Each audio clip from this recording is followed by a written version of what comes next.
नमस्कार मंडळी, मी मधुश्री. माझं युट्यूब चॅनल मधुश्रीज किचनमध्ये तुम्हा सर्वांचं मनापासून स्वागत करत आहे. Hello family, hello friends, hello viewers.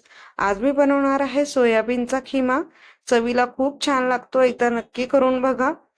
तर इथं मी सोयाबीन, आपण नेहमी जसे सोयाबीनचे चंक्स कोमट पाण्यात भिजवून ठेवतो 10-15 मिनिटं, त्याच्यानंतर ते घट्ट दाबून त्याचा मिक्सरमधनं मी खिमा करून घेतलेला आहे, म्हणजे बारीक करून घेतलेला आहे.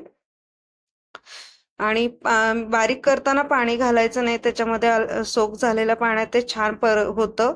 इथे टोमॅटो घेतलेले आहेत 2 चॉप करून, कांदे 4 घेतलेले आहेत, आलं लसूण कोथिंबीर आणि कोथिंबीरीच्या काड्या आणि मिरची 2 मिरचीची पेस्ट घेतलेली आहे, कोथिंबीर बारीक कट करून घेतलेली आहे, मीठ घेतलेलं आहे.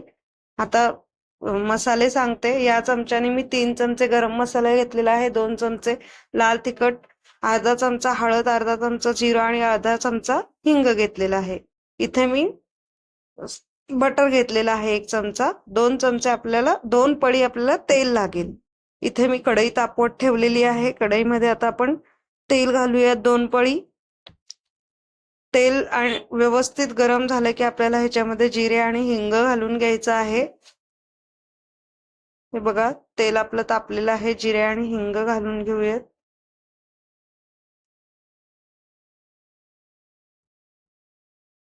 आता त्याच्यानंतर आपण कांदा घालूया त्याच्यामध्ये. गॅस मी बारीक केलेला आहे कारण कढई व्यवस्थित गरम झालेली आहे.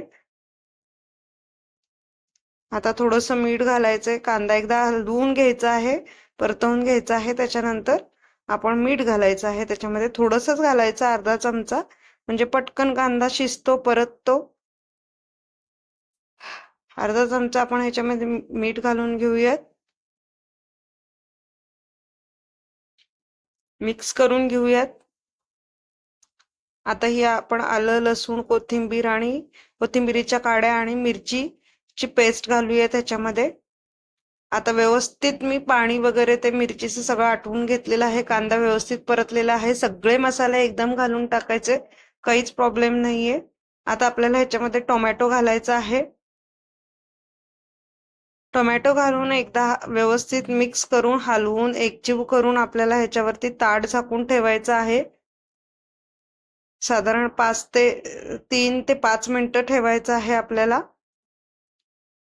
हे बघा, व्यवस्थित परतवून झालेलं आहे.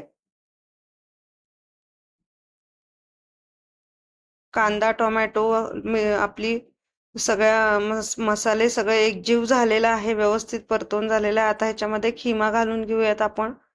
खूप छान लागतो मैत्रिणींनो सोयाबीनचा खिमा, एकदा नक्की करून बघा. खूप सोपा आहे, डब्यात पण छान तुम्ही देऊ शकता, काहीच प्रॉब्लेम नाहीये. आता मीठ घालूयात चवीप्रमाणे. मिक्स करून घेऊयात व्यवस्थित. सगळं एकजीव करून घ्यायचं आहे आपल्याला, मसाले आणि खिमा. ह्याच्यामध्ये मी अगदी अर्धी वाटी मी पाणी घालते आहे. पाणी घालून मिक्स करून ताट झाकून आपल्याला साधारण 5 ते 7 मिनिटं हे बारीक गॅसवर ठेवायचं आहे. कारण खिमा जो केलेला आहे सोयाबीनचा, त्याच्यामध्ये सगळे मसाले एकजीव झाले पाहिजेत. कांदा टोमॅटो सगळं ते एकजीव झालेलं पाहिजे, छान वाफ निघालेली पाहिजे. म्हणून खिमा घातल्यानंतर मिक्स करून झाल्यानंतर साधारण 5 ते 7 मिनिटं आपल्याला हे गॅस ताट झाकून ठेवायचं आहे. आता आपला खिमा रेडी आहे. कोथिंबीर घालूयात, मिक्स करून घेऊयात. आता एका बाउलमध्ये काढूयात आपण हे. खूप छान झाला होता खिमा मैत्रिणींनो, सगळ्यांना घरात खूप आवडला, सगळ्यांनी आवडीने खाल्ला. आणि मी काय करते, नेहमी असं सोयाबीनचा खिमा राहिला की नाही त्याचे पराठे बनवते. म्हणजे शिल्लक राहिला तर खूप छान होतात ते सुद्धा पराठे. मस्तपैकी आपण आलू पराठा वगैरे बनवतो तसं स्टफिंग घालून बनवायचं. कशी वाटली तुम्हाला रेसिपी? आवडली असेल तर नक्कीच लाईक करा, शेअर करा आणि माझ्या चॅनलला सबस्क्राईब करा. नक्की नक्की सबस्क्राईब करा. खूप छान झाला होता खिमा. मी म्हटलं ना तुम्हाला की असा खिमा केला आणि राहिला तर त्याचे पराठे बनवायचे, खूप सुंदर लागतात, गरम गरम खायचे. एकदा नक्की ट्राय करून बघा माझी रेसिपी. बाय.